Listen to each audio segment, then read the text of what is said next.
Hello friends, this is Preeti Suman and you are watching Bihari Backbenchers. Now welcome to our playlist Practice and Pass, जिसमें आप questions practice करें और अपने friends को पास भी करें।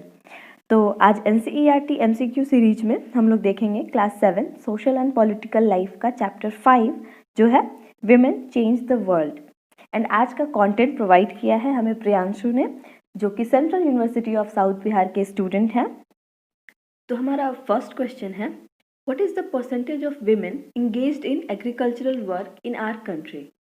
हमारे देश में कितनी प्रतिशत महिलाएं कृषि कार्य में संलग्न हैं? ऑप्शंस हैं 79.23%, 87.05%, 83.6% और 91%। तो इसका राइट आंसर है ऑप्शन सी 83.6%। विमेन जो है वो एज ए कल्टिवेटर उनका कंट्रीब्यूशन 33% कल्टिवेटर के रूप में है और 47% एग्रीकल्चरल लेबरर के रूप में है।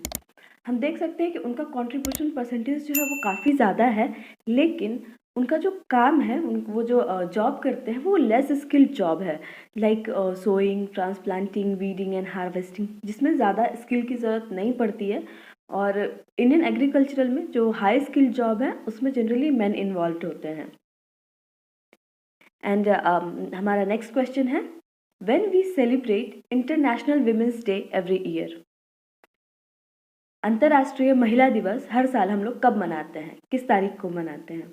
ऑप्शंस हैं 8 मार्च, 9 मार्च, 5 मार्च और 13 मार्च। इसका आंसर है ऑप्शन ए 8 मार्च। हर साल हम लोग देखते हैं कि 8 मार्च आने से पहले ही टेलीविजन्स में, मैगजीन्स में एडवर्टाइजमेंट्स एंड पोस्टर आने शुरू हो जाते हैं विमेंस डे से रिलेटेड। हम लोग इसको विमेन के लिए सेलिब्रेट करते हैं। तो इसकी शुरुआत कैसे हुई? हमने विमेंस डे कब सेलिब्रेट करना शुरू किया? एक्चुअली ऑन 8 मार्च 1917 को सोवियत रसिया में विमेन को सफ्रेज मिला, यानी कि राइट टू वोट मिला, जिसको वहाँ एक नेशनल हॉलीडे के रूप में सेलिब्रेट किया गया।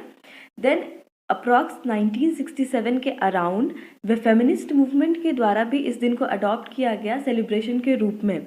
उसके बाद फिर 1977 में यूनाइटेड नेशन ने इस दिन को 8 मार्च को as a women's day celebrate करना शुरू किया और हम लोग 8 मार्च को इंटरनेशनल विमेंस डे मनाते हैं। Championship brought to you by Unacademy.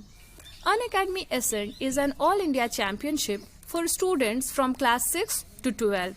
You can enroll for the All India Championship and stand a chance to win scholarships worth rupees 5 lakhs every month.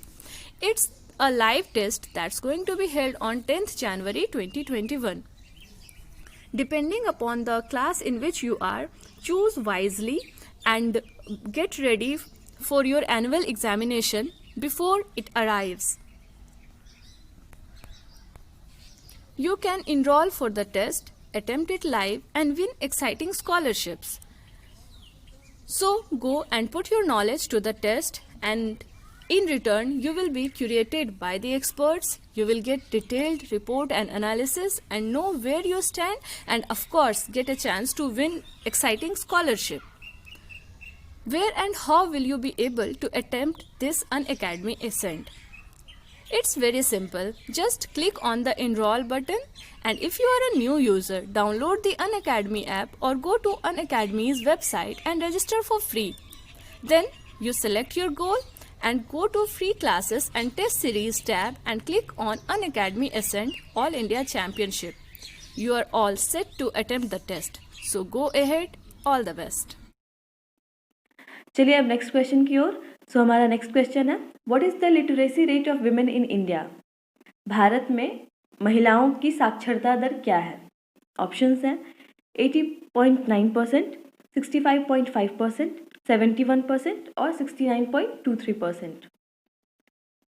तो इसका आंसर है option B 65.5%। According to census of 2011, 65.5% women जो है वो literate है, साक्षर है। और जो लिटरेसी है क्या? फिर literacy is ability to read and write. और लिटरेसी रेट हम लोग कैसे कैलकुलेट करते हैं? तो लिटरेसी रेट कैलकुलेट करने के लिए the total number of women who are literate, साक्षर महिलाओं की जो संख्या है वो, divided by the total population of women into 100 करते हैं तो वो हमें लिटरेसी रेट मिलता है. And according to census of 2011 literacy rate of men in India is 82.1% and overall literacy rate is 74%. हमारा फोर्थ क्वेश्चन है, who was the first female जज of the supreme court of India? भारतीय उच्चतम न्यायालय की पहली महिला न्यायाधीश कौन थी? ऑप्शंस हैं सुजाता मनोहर, रूमा पाल, रंजना देसाई और फातिमा बीवी.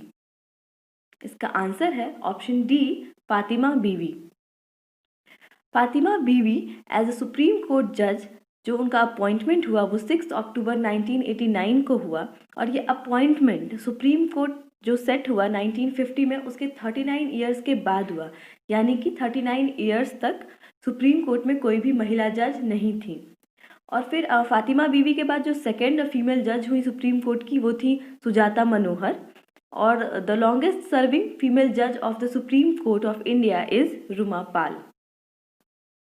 Now next question is, which section of the Indian Penal Code talks about sexual harassment? Sexual harassment के बारे में कौन सा सेक्शन बताता है इंडियन पीनल कोड का? तो इसके ऑप्शंस हैं 354B, 375, 354A और 355. इसका आंसर है ऑप्शन सी, 354A.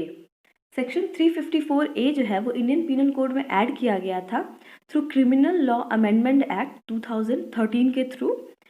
और ये जो सेक्शन है ये बताता है सेक्सुअल हरासमेंट के बारे में कि कौन कौन सी चीज़ें हैं जो सेक्सुअल हरासमेंट में आती हैं, और इसके पेनल्टीज़ के बारे में भी बताता है जिसमें कि 1 से 3 साल की सज़ा या फाइन का प्रोविज़न है. Section 375 of Indian Penal Code deals with rape as a criminal offence. So this is the end of video and please like share subscribe our channel, और ताकि आपको इसी तरह के वीडियोज़ का अपडेट मिलते रहे, आप अपडेटेड रहें NCERT के क्वेश्चन से. वीडियो को लाइक करें. Thanks and have a nice day.